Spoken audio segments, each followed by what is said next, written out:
हमीरपुर देखिए यात्रा पहुंची है, कैसा इस वक्त वहां का माहौल है। बुंदेलखंड की मांग को लेकर के निरंतर राजा बुंदेला जी 1995 से इस मांग पर अडिग हैं और उन्होंने कहीं ना कहीं बॉलीवुड से भी संन्यास ले रखा है और लेने के साथ साथ में उन्होंने बुंदेलखंड का जो राजस्व है, राजस्व को किस प्रकार से अलग करके पूरे उत्तर प्रदेश का अगर देखा जाए तो बुंदेलखंड में जो चाहे वो बालू का खनन हो या गिट्टी मोरम का खनन हो या मिट्टी का खनन हो, अनेक प्रकार से बुंदेलखंड हमेशा चर्चाओं में रहा है।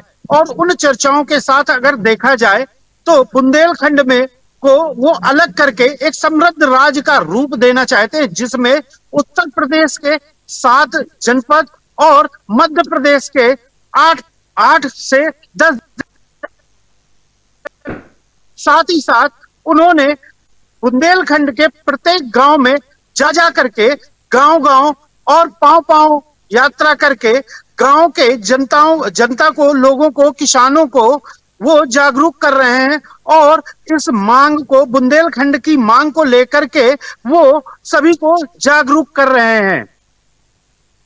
में 7 जिले आते हैं, तो ऐसा क्यों है कि वहां पर इतना अभाव है सभी चीजों का। स्वास्थ्य की बात करें, बारिश के मामले में भी कहीं ना कहीं खेती वहां पर होती होगी, लोगों को काफी ज्यादा परेशानी वहां होती है, तो आज तक ऐसा विकास क्यों नहीं हो पाया है। लोगों को बाहर रोजगार के लिए जाना पड़ता है, तो क्या किसी ने वहां पर आज तक, किसी सरकार ने वहां ध्यान नहीं दिया उसके विकास के लिए, जो अब ये मांग उठ रही है कि एक अलग राज्य बुंदेलखंड को बनाया जाए।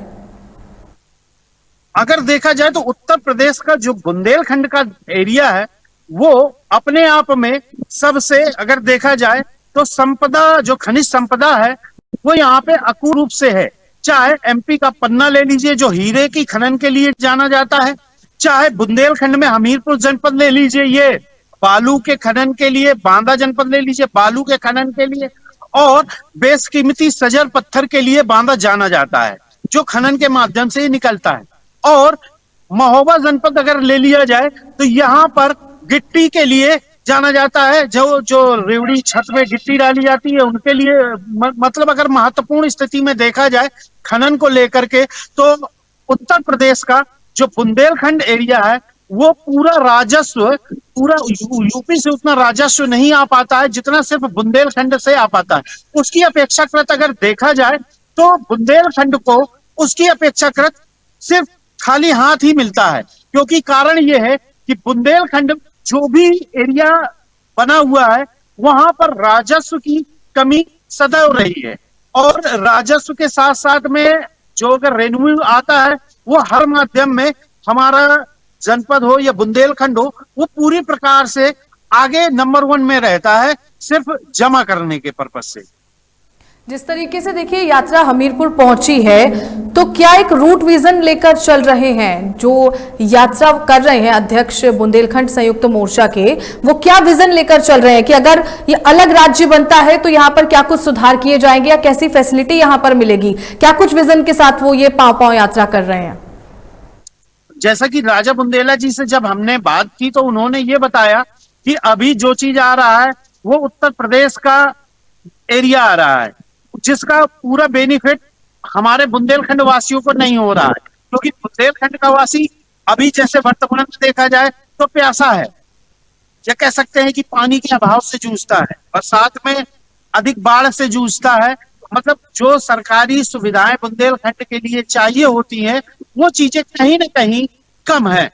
इसके अपेक्षाकृत उन्होंने जो बुंदेलखंड की मांग की है, और उन्होंने जिस प्रकार से बताया है कि जैसे एमपी के छतरपुर हो गए, पन्ना हो गए, सागर हो गया, इस प्रकार के एरिया जो है जब एक अलग राज्य में बन जाएंगे तो एक अपनी सरकार होगी, और जो यहाँ से राजस्व निकाला जाता है, राजस्व निकालने में जो उसका राजस्व का फायदा बुंदेलखंड को होगा, बुंदेलखंड के उन जिलों को होगा जो जिले हमेशा अपेक्षाकृत रहे हैं, और उन अपेक्षाकृत में उनका सही प्रकार से, उनको सही सेवाएं, सही रूप, सही तरीके से सही स्वास्थ्य सेवाएं जो नहीं मिल पा रही है वो फोकस बुंदेलखंड के लिए ही होगा। सुरेश, यहाँ पर लापरवाही कहीं ना कहीं सरकार की नजर आ रही है, क्योंकि जैसा आपने बताया कि आज तक ध्यान ही नहीं दिया गया इन सभी मुद्दों पे। तभी शायद ये मांग भी उठी है कि अब बुंदेलखंड को जो है वो अलग राज्य जो है वो बना दिया जाए। तो कितनी भारी चूक यहाँ पर नजर आई है सरकार की? सरकार की बात की जाए, अपने दावे बराबर कर रही है। सरकार जो है कार्य कर रही है और सरकार अपने दावे भी कर रही है कि हम बुंदेलखंड को स्पेशल पैकेज दे रहे हैं, ये चीज है। लेकिन ज्यादातर चीजें देखने को नहीं मिलती हैं, जिसको लेकर के राजा बुंदेला जी ने ये मुहिम चलाई है और उसको निरंतर चलाने के लिए वो गांव गांव जाकर के लोगों को जागरूक करने का प्रयास कर रहे हैं। लोगों की क्या कुछ प्रतिक्रिया इस पर आ रही है? उनका क्या कुछ कहना है इस बात को लेकर, इस मांग को लेकर? जब वहां राजा बुंदेला जी पहुंचे तो लोगों से जब उन्होंने बात की होगी, तो क्या कुछ लोगों का कहना है इस पर? इस पे लोगों का कहीं ना कहीं ये मानना है कि राजा बुंदेला जी जिस प्रकार से गांव गांव जाकर के लोगों को समझाने का प्रयास कर रहे हैं, लोगों से मिल रहे हैं, तो कहीं ना कहीं आम जनता उनके साथ जुड़ना चाह रही है, उनकी इस मुहिम में उनके साथ बराबर आना चाह रही है। की जा रही है रोजगार देने की, तो अगर ये अलग राज्य बनता है तो किस तरीके से रोजगार जो है वो मुहैया कराया जाएगा? क्योंकि अभी ये बात सामने आ रही है कि जो युवा हैं वो बुंदेलखंड को छोड़कर जाते हैं अलग जगह पर अपना रोजगार करने के लिए, तो किस तरीके से युवाओं को रोजगार वहां पे मुहैया कराया जाएगा अगर इतनी बड़ी मांग उठ रही है? तो इसको लेकर क्या प्लानिंग चल रही है? अगर रोजगार की बात की जाए तो रोजगार कहीं ना कहीं अगर बुंदेलखंड का देखा जाए तो बुंदेलखंड के युवा ही सबसे ज्यादा पलायन कर रहे हैं। उसका मेन कारण है कि यहाँ पर जो खेत हैं वो सही प्रकार से उनको न तो पानी की सही व्यवस्था मिल पा रही है, ना ही सरकार द्वारा उनको कोई नियंत्रण में कोई चीजें आ पा रही हैं।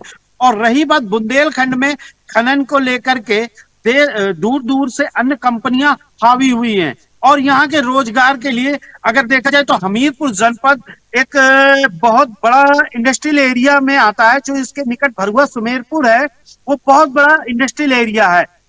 एक बुंदेलखंड में एक जनपद है हमीरपुर। उस हमीरपुर में करीब 2 दर्जन से अधिक फैक्ट्री हैं। उनमें ज्यादातर लोग बाहर प्रदेशों से आए हुए लोग करते हैं। ना तो यहाँ पर उनको CSR के रूप में कोई विशेष फायदा मिल पा रहा है, ना ही जो एक जनपद का आरक्षण होता है जो जनपद के लोगों के लिए होता है वो भी कहीं ना कहीं नहीं मिल पा रहा है। तो काफी हैरानी की बात है कि इतने बड़े क्षेत्र को, इतने बड़े एरिया को आज तक विकास नहीं मिल पाया, आज तक विकास वहां पर नहीं हो पाया है। ये काफी चिंता का विषय भी है। लेकिन आप ये बताइए कि बुंदेलखंड में स्वास्थ्य व्यवस्थाएं अभी कैसी हैं, और अगर ये अलग राज्य बनता है तो किस तरीके की फैसिलिटी वहां पे स्वास्थ्य को लेकर दी जाएगी? देखिए, स्वास्थ्य व्यवस्थाएं देख लें या अन्य व्यवस्थाओं को देख लिया जाए तो उन व्यवस्थाओं में जिस प्रकार से एक खाना पूर्ति होती है, जिस प्रकार से हॉस्पिटल होते हैं, वो बुंदेलखंड के झांसी जनपद में अगर देखा जाए तो एक बहुत बड़ा मेडिकल कॉलेज है। बांदा जनपद में बुंदेलखंड के मेडिकल कॉलेज है। स्वास्थ्य सेवाओं को लेकर के उनके पर्याप्त हैं, परंतु अगर दूसरी ओर से देखा जाए कि इससे बुंदेलखंड अगर पृथक हो जाता है तो उससे क्या लाभ होंगे, तो उसका मेन लाभ ये आएगा कि जो भी केंद्र सरकार की योजना है उसका सीधा लाभ पूरे बुंदेलखंड को मिलेगा, ना कि पहले उत्तर प्रदेश को मिलेगा। उत्तर प्रदेश से जो स्वास्थ्य सेवाएं निकल के आती हैं वो बुंदेलखंड तक आते आते बहुत छोटी हो जाती हैं। उनको छोटा ना होने की वजह से सीधा जो भी लाभ केंद्र सरकार के द्वारा प्राप्त होगा या जो भी पैकेज बनेगा वो सीधा पूरे बुंदेलखंड के लिए होगा। सुरक्षा के दृष्टिगत अगर बात की जाए सुवनेश, तो उसकी क्या कुछ तैयारी वहां पर की जाएगी सुरक्षा को लेकर अगर मैं बात करूं? देखिए, अगर सुरक्षा दृष्टि को देखा जाए तो उत्तर प्रदेश में हालांकि और मध्य प्रदेश में दोनों जगह भाजपा सरकार है और भाजपा सरकार के साथ साथ में जो उनकी शासन व्यवस्था है तो ये कहीं ना कहीं सभी जगह सामान्य रूप से सही और सुदृढ़ दिखाई देती है। बहुत बहुत शुक्रिया खास जानकारी देने के लिए। तो जिस तरीके से आपने देखा कि बुंदेलखंड को अलग राज्य बनाने की जो मांग है वो लगातार तेज हो रही है। वहां पर जो अध्यक्ष हैं राजा बुंदेला, लोगों से मिल रहे हैं और गांव-गांव पांव-पांव यात्रा वो कर रहे हैं, लोगों से बातचीत कर रहे हैं और लोग भी इस चीज का कहीं ना कहीं समर्थन उनको देते नजर आ रहे हैं। खबरों को देखने के लिए बने रहें तहलका डिजिटल के साथ। नमस्कार।